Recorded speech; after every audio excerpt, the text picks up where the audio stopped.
Frères et sœurs, bonjour. Que la paix, l'amour, la grâce et la miséricorde de Jésus, notre Seigneur, nous soient donnés en abondance en ce matin. Au nom puissant de Jésus-Christ, notre roi. Nous voulons rendre grâce au Père qui nous a donné de le connaître au travers du Fils, en nous révélant son amour par le corps qu'il a donné, afin que nos péchés soient expiés. Bénis notre Seigneur Jésus, qui s'est livré et qui est allé jusqu'à la mort, afin que nous soyons appelés enfants de Dieu pour tous ceux qui mettraient leur foi en lui. Et bénis l'œuvre du Saint-Esprit, qui chaque jour nous convainc de nous rapprocher de notre époux, qui chaque jour nous parfait dans la révélation de l'amour de Dieu pour nos vies. En ce matin, frères et sœurs, je voudrais qu'on parle d'un sujet. Ça se trouve dans le livre de Matthieu, le chapitre 5, le verset 48, qui dit « Soyez parfaits comme votre Père céleste est parfait ». C'est un verset qui est aujourd'hui presque pas prêché du tout. Vous pouvez regarder dans beaucoup de messages. On ne parle pas de la perfection du chrétien. Et dans beaucoup de pensées, de mœurs, de généralités, je vais dire ça comme ça, il est établi que les hommes sont imparfaits. Il est établi que la perfection n'est pas de ce monde-ci. Il est établi que on ne peut pas être saint. Il est établi que c'est comme ça et que on doit simplement se battre avec les moyens de bord et que Dieu, dans sa pitié, pourra, n'est-ce pas, nous sauver au dernier jour et que nous serons auprès de son Fils Jésus. Et moi, je me suis posé une question. Je me suis dit, pourquoi le Seigneur nous demande de faire quelque chose dont nous sommes incapables? Parce qu'il dit, soyez parfaits, et c'est Jésus qui le dit dans Matthieu 5, 48. Soyez parfaits. À la limite, c'est une injonction, c'est un ordre. Il nous demande de l'être, comme si on avait la capacité de le faire. Et là, j'ai commencé à me dire, si le Seigneur nous demande de faire quelque chose, c'est que certainement on en a la capacité, parce que nous savons que Dieu est juste.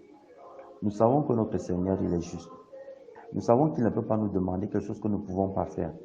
Parce qu'il serait absurde de blâmer un enfant de 5 ans parce qu'il n'a pas réussi à porter un sac de ciment de 50 kilos. Tout le monde qui va voir cette scène va dire que mais celui qui blâme cet enfant ou qui est en train de taper sur lui, est-ce qu'il est normal? Parce qu'il est évident qu'il ne peut pas le faire. Donc, pourquoi le Seigneur ferait une folie, je vais encadrer ça dans des guillemets, pareil en nous disant d'être parfait comme le Père? Si de sa marche terrestre, le Christ Seigneur nous avait dit, soyez parfaits comme moi, on aurait dit d'accord, on prend le modèle sur Jésus homme. Mais il dit comme votre Père qui est dans les cieux, en s'identifiant ici lui-même comme serviteur, parce qu'il est venu comme serviteur, non pas comme Dieu, pour être élevé à la statue de Dieu qu'il était avant de s'approprier le corps de Dieu, avant que son corps ne devienne l'habitacle de l'Esprit de Dieu pour mourir à la croix pour nous. Donc voilà Jésus qui nous donne une équation qui semble difficile à résoudre. Et on peut faire en tant que chrétien aujourd'hui, des temps modernes, je vais dire ça comme ça, botter ce verset en touche rapidement. Lorsqu'il vient, on lit, soyez parfait comme le Père Céleste est parfait, ok, on passe dessus. Mais au fond de nous-mêmes, beaucoup savent ils disent que c'est pas possible, qu'on ne peut pas être parfait. Donc, ce verset, ça ne me concerne pas. Mes frères et sœurs, j'ai appris quelque chose, c'est que tout ce que le Seigneur nous a demandé de faire, il ne nous demandait pas de le faire dans la posture de Dieu, mais dans la posture d'homme. Et si Jésus l'a dit, c'est que lui-même le faisait dans la posture d'homme et non dans la posture de Dieu. Et c'est là le premier mensonge aujourd'hui qui égare beaucoup de chrétiens. C'est qu'on pense que tout ce que Jésus a fait, il l'a fait dans la position de Dieu. Jésus n'a rien fait dans la position de Dieu quand il marchait sur la terre. Il a tout fait dans la position d'homme. Et donc, il nous montra un chemin. Et ce chemin, c'est le chemin par lequel tous ceux qui veulent rencontrer le Père doivent passer.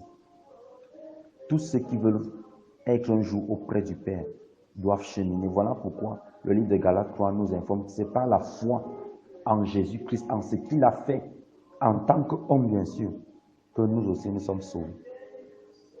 Frères et sœurs, Cette interpellation nous concerne au plus haut point. Penses-tu que le Seigneur t'a demandé de faire quelque chose dont tu sois incapable?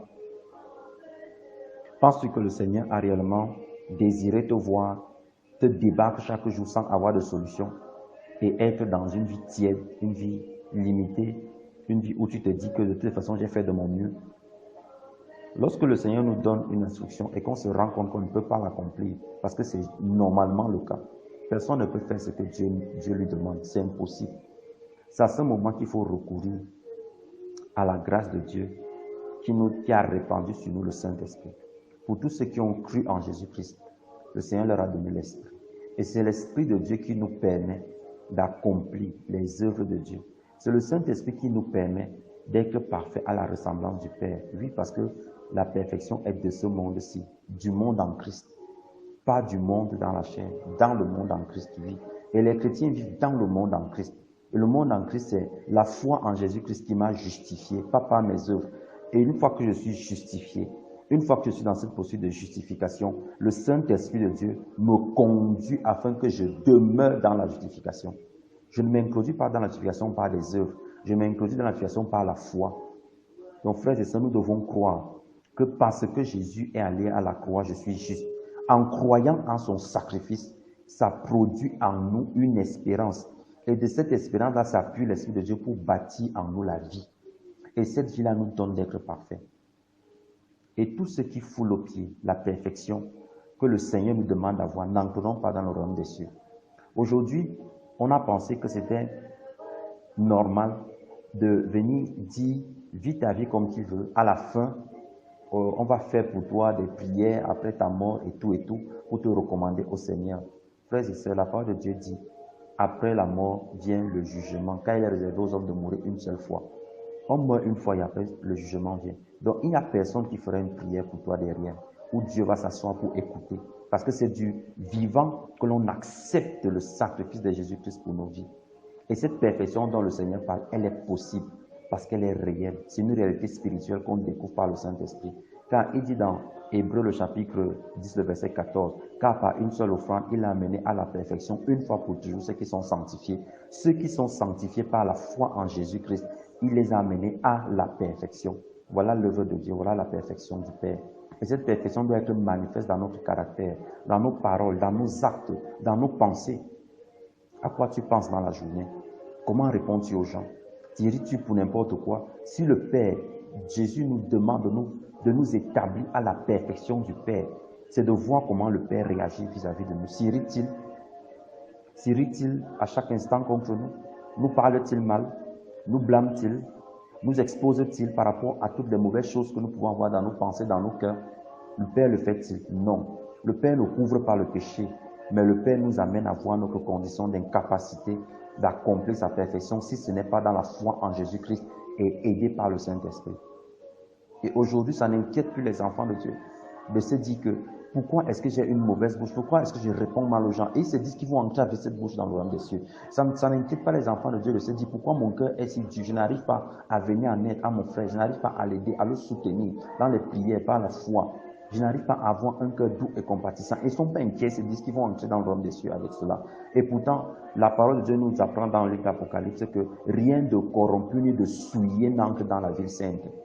Comment est-il possible qu'un cœur endurci, qu'une personne qui foule aux pieds la grâce de Dieu, qui méprise la sainte doctrine, la sanctification, la vérité et qui poursuit les choses de néant, puisse entrer dans le royaume éternel du Père de gloire qui a donné son Fils afin que nous accédions à la perfection dont nous étions incapables de manifester par notre propre chair? Frères et sœurs, aujourd'hui, il y a beaucoup de choses qui se disent au sujet de Jésus et 99% de ces choses, ce sont des mensonges.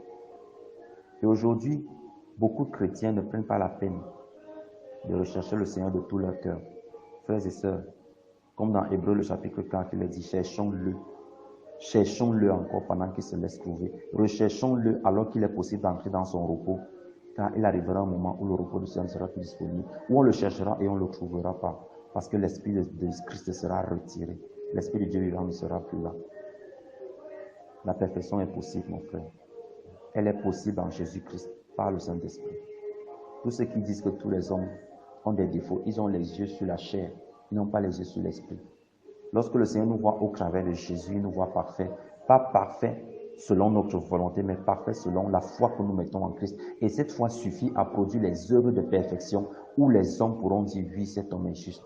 Cet homme pratique la justice. Cet homme nous a fait du bien. Cet homme n'a pas répondu mal. On ne l'a jamais vu en colère. On ne l'a jamais vu mépriser quelqu'un. On ne l'a jamais vu être méchant. On ne l'a jamais vu mal parler d'une personne. On ne l'a jamais vu rabaisser les autres. Lui, c'est quelqu'un d'humble, de docile, de soumis, qui écoute, qui prend du temps avant de répondre, qui est lent à la colère, qui est bon, rempli d'amour, de miséricorde. C'est cela le fruit de la perfection, frères et sœurs. Aujourd'hui, mettons notre foi en celui qui nous a justifiés et sauvés. Si tu crois de tout ton cœur, comme dit dans Romains chapitre 10, du verset 9 au verset 10, si tu crois dans ton cœur que Dieu a ressuscité Christ des morts, et si tu confesses de ta bouche qu'il est Seigneur, alors tu seras sauvé. Frère, le salut provient de la foi que nous mettons en Jésus-Christ. Et par cette foi, il nous a menés à la perfection une fois pour toujours, par son œuvre glorieuse, le sang qu'il a versé. Je veux que tu regardes aujourd'hui. Identifie ce qui t'empêche. Ce que tu vois encore en toi qui n'est pas correct. Est-ce des mauvaises pensées? Est-ce une mauvaise bouche? N'aie pas honte. Le Seigneur n'a pas honte de toi. Il aura honte de toi si aujourd'hui tu le refuses. Si tu continues de vouloir vivre dans cette posture-là. Est-ce un péché sexuel qui te tient dans le secret? Est-ce une colère, une rancune, une haine? Quel que ce soit, le Seigneur peut t'en délivrer aujourd'hui. Le Seigneur peut le faire.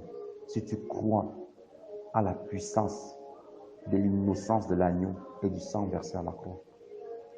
Si tu lui dis, Seigneur, je n'ai pas la force d'être parfait. Je ne le peux pas par mes propres forces. J'ai toi et toi seul que je désire. Aide-moi. Aide-moi. Je crois que tu as été ressuscité des morts par l'Esprit du Dieu vivant. Car ta parole dit, et si l'Esprit de celui qui a ramené Christ d'entre les morts habite en vous, celui qui a ramené Jésus d'entre les morts rendra aussi la vie à vos membres mortels. Seigneur, rends-moi la vie par ton esprit aux membres qui étaient morts à faire ta volonté dans ma vie au nom de Jésus.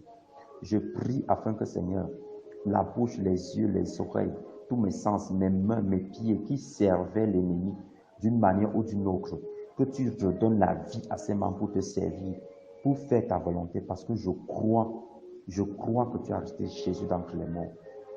Et je désire qu'il soit mon seul Seigneur, le maître de ma vie, qu'il la dirige, que la noisée, tout ce qui était enfoui en moi, que moi je ne savais pas, enlève Seigneur, enlève, car on ne se connaît jamais soi-même, jusqu'à ce que les choses viennent révéler les choses cachées en nous. Mais je prie afin que toi qui me connais, qui sonde mon cœur et mes reins, qui vois ce que moi je ne veux pas voir, que tu ôtes de ma vie, Seigneur, les choses qui se sont incrustées pour la détruire de l'intérieur, afin que au dernier jour, l'iniquité soit trouvée en moi et que je ne puisse pas entrer dans le saint royaume que tu as préparé pour moi dans ton amour parfait.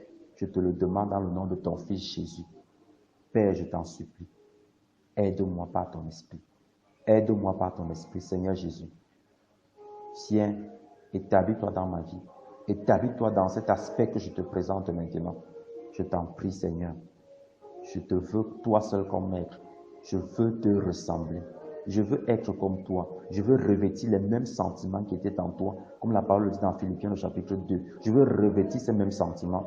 Je veux être revêtu d'humilité. Je veux être revêtu de bienfaisance, de miséricorde, de patience. Il n'y a pas une limite dans la patience que tu as manifestée pour moi. Je veux ne pas non plus manifester des limites. Je veux être dans la vérité. Je veux, Seigneur, ne plus pécher avec mon corps. Je veux ne plus être, Seigneur, un idolâtre, un menteur, un fraudeur et toutes ces choses que l'ennemi a greffées dans ma vie, me faisant croire que c'est ce que je suis. Parce que je crois qu'en toi, je suis une nouvelle créature, une personne nouvelle et différente. Et c'est ce que je désire, plus que toute autre chose. Allume en moi le feu de ton amour, Seigneur, je t'en supplie. Et que toutes les choses qui viennent pour me distraire, pour enlever mes regards de la cité céleste, que ces choses-là tombent au nom de Jésus-Christ. Il y a tellement plus important à faire, Seigneur. Tellement plus important. Apprends-moi à discerner les choses importantes pour ma vie. Non seulement la vie présente, mais la vie future, celle qui vient. Je t'en supplie. Père, aide-moi. Je te bénis encore parce que tu as pensé la perfection pour moi. Je sais que je ne serai pas à la hauteur par moi-même, mais je sais qu'à la fois à ton Fils, je suis à la hauteur parce que c'est ton esprit qui m'aide. Merci de me garder, Seigneur, loin, loin du péché, loin de la corruption, loin de la fraude, du mensonge, loin des colères, des jalousies, des envies, loin du mépris, Seigneur, loin et loin des haines, des rancunes, des rancœurs, loin de toutes ces choses qui détruisent mon intérieur, afin que tu sois le seul et le véritable vrai Dieu. Enseigne-moi chaque jour à pardonner, comme toi tu m'as pardonné aujourd'hui. Donne-moi de manifester le pardon pour mes frères, pour mes sœurs, en tout temps et en tout lieu. Je te bénis encore pour cette journée, parce que tu me gardes et que tu prends soin de moi. Merci Père éternel, parce que tu m'as écouté, que tu m'as exaucé. Au nom de Jésus, nous avons prié. Amen. Que le Seigneur te bénisse, mon frère, ma soeur, qu'il prenne soin de toi, qu'il veille sur tes pensées, qu'il veille sur ton cœur. Tiens ferme que le bien ne se refroidisse pas en toi. Notre Seigneur Jésus revient bientôt. Et quand il viendra, il donnera à tous ceux qui auront persévéré une couronne de gloire. Et je prie afin que tu sois de ceux-là qui recevront cette couronne. Les légères afflictions du moment produiront pour nous un point éternel de gloire, dit la parole de Dieu. Les légères afflictions du moment produiront un point éternel de gloire. Bien-aimés dans le Seigneur, tenons ferme dans l'amour, dans la foi, dans la bonté, dans la miséricorde, la patience, dans les vertus de l'esprit, nous entretenant par des cantiques, des psaumes, nous encourageant mutuellement, regardant toujours à la cité céleste, afin qu'au dernier jour nous serons dans la joie éternelle, celle qui ne finit pas. Tu es béni, mon bien-aimé, que le Seigneur veille également sur ta maison, sur ta famille, que le Seigneur te soutienne, qu'il te garde en santé, que les épreuves que tu traverses maintenant, qu'elles soient ta force au nom de Jésus, que tu sortes de là victorieux, victorieux par l'amour du grand roi, et que tu proclames les bontés de l'éternel Dieu à jamais dans ta vie. Merci Père éternel pour ce que tu fais dans la vie de mon frère et de ma sœur. Merci pour ta bénédiction que tu relâches dans sa vie, Seigneur, pour le garder dans tes voies, le préserver. Je prie afin que, Seigneur, toi qui connais les cœurs, les soucis, toi qui connais les épreuves par lesquelles tes enfants passent, que tu les soutiennes et que tu les aides. Je te le demande au nom de Jésus-Christ. Seigneur, je te le demande au nom puissant de Jésus. Merci Père éternel parce que tu le fais. À toi soit toute la gloire. Au nom de Jésus, nous avons prié. Amen.